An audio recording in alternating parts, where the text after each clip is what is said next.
it's another beautiful day in Oxnard, California, and sadly for those of us here at the Cowboys training camp, it's one of the last days in Oxnard. But we digress. It's inside Cowboys training camp. Brad Sham, Mickey Spagnola. I really, there's a lot of me doesn't want to leave this weather. I got to admit it. Somebody asked me, are the dog days of camp happening? I go, well, no, not really. Not for us. But they are happening for the Cowboys at some positions that injuries are really affecting. The offensive line is one of those. There's a number of players down, and that's why three veteran offensive linemen like Joe Looney and Xavier Suafilo and Adam Redmond had to play somewhere between 60 and 77 or 8 snaps in the game against San Francisco. And Jason Garrett at his press briefing today talked a little bit about how you handle something like that. Yeah, you just adjust and you figure out how many guys you got and what you can do in practice. We intended to have a shorter practice yesterday anyway because it's coming back from the game on Saturday night, but we wanted to be in full pads, and so it was an abbreviated version of what we typically do. You look at the numbers at each position, see what you can and can't do, and you adjust accordingly. So the other part about the game the other night is because we have some injuries going into that game, the second-team offensive line played almost a full football game. They had 60-plus snaps in the game and all that. So you have to be mindful of those things as well. But it is still training camp, and you have to fight through it. That's part of it. It's been a part of it for a long time. So hopefully we have a good, productive practice today. So, Brad, when you look at it, when they finished practice, they incurred a few more injuries during the practice. Zeke's not here, and my count was 21 guys not participating in the entire practice or not at all. So there's going to be a lot of guys, I think, held out of the game Saturday in Hawaii, may not even make the trip. They've got to continue to do rehab. And I think there's a feeling that there's a bunch of the guys that they've been deliberate with that have a chance to get back into practice once they get back to the Star on Monday. And I don't know that any of those 21 are coming back into practice in the next day or two. Now, parenthetically, the Rams have pretty much announced they're not playing any of their starters at all any time in the preseason, but that doesn't make it any easier when you're playing 70 snaps on a preseason game in the first week or two. Quarterback is always a position that gets watched. We have some thoughts from the Cowboys quarterback coach on the backup quarterbacks, and we'll hear those when we continue on Inside Cowboys Training Camp. Inside Cowboys Training Camp, presented by Ford, is brought to you by AT&T. More for your thing. That's our thing. Sleep Number. The Sleep Number 360 smart bed helps everyone from parents to pros improve their performance through quality sleep. Only at a Sleep Number store. And by Ford. Visit your local Ford dealer. Ford is the best in Texas. This segment is brought to you by Sleep Number. The Sleep Number 360 smart bed helps everyone from parents to pros improve their performance through quality sleep. Only at a Sleep Number store. Welcome back to Oxnard. It's Inside Cowboys Training Camp. Brad Sham, Mickey Spagnola, Mike White, the Cowboys' third quarterback and the one who seemed to struggle the most the other night against San Francisco, was pretty vocal about saying, yeah, that was not me and not who I want to be, and I got to do better than that. What were the expectations the Cowboys had for both White and Cooper Rush coming in? We asked quarterbacks coach John Kitna how they had both been performing in camp before the game.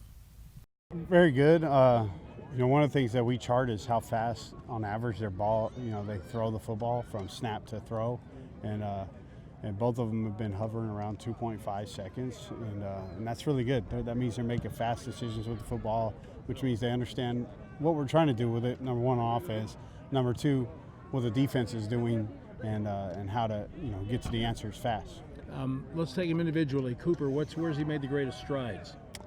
I think he's really worked really hard mechanically to get the ball to come out consistently the way he wants it to, and so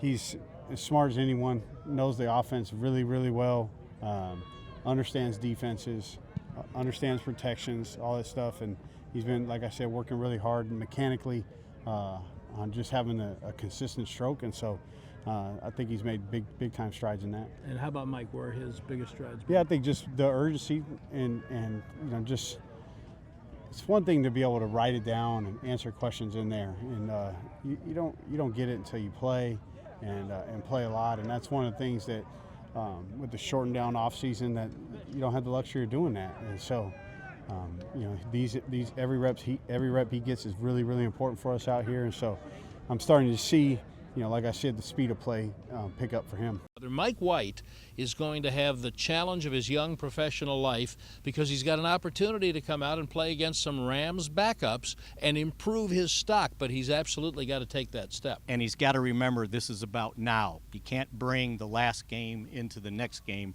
or you'll ruin the next game. So I think he's got a very good teacher with John Kitna there. As a matter of fact, John Kitna's very good teacher, Mike Martz, was at practice, and I was listening to Martz talk about John Kitna, and it was like, why is he such a good coach?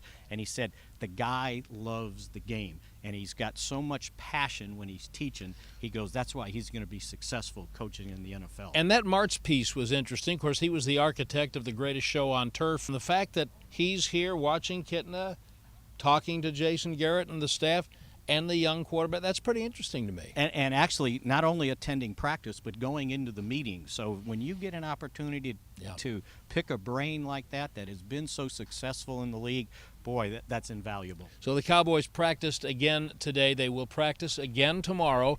Thursday morning, they'll have a very light practice before they get on the plane and head west to Honolulu. Mickey and I will be back in a moment to talk about what to expect the last days in Oxnard on Inside Cowboys Training.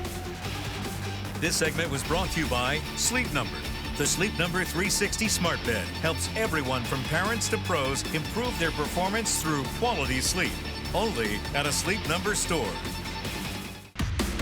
Welcome back to Oxnard. Brad Sham, Mickey Spagnola. It's Inside Cowboys Training Camp, and although the Cowboys have technically 2 days of camp left, this will be our last show until Friday because the gear's got to be packed up and sent off to Honolulu. But we will have a show from Hawaii on Friday. But meanwhile, there's another important walkthrough and practice tomorrow. They'll have another important light practice on Thursday before they get on the bus. We talked about the fact that there are a lot of players out, but there was one notable face at least back with the team today, and that was Robert Quinn, the defensive end who just had hand surgery. Yeah, and absolutely, and not only the hand surgery, but then he found out he was getting suspended for 2 games. His team was appealing it. The appeal was denied. When he was asked his thoughts on it, he goes, I thought we made a good argument. I thought my agent had the statement about it should have been a false positive. He goes, but at this point, there's nothing I can do about it, so I just got to accept it and move forward. He felt like he still would have an opportunity if he wasn't suspended to play in that first game. So he should be perfectly healthy by game 3, but we get way ahead of ourselves. These injury absences from practice that we've been talking about create opportunities from people.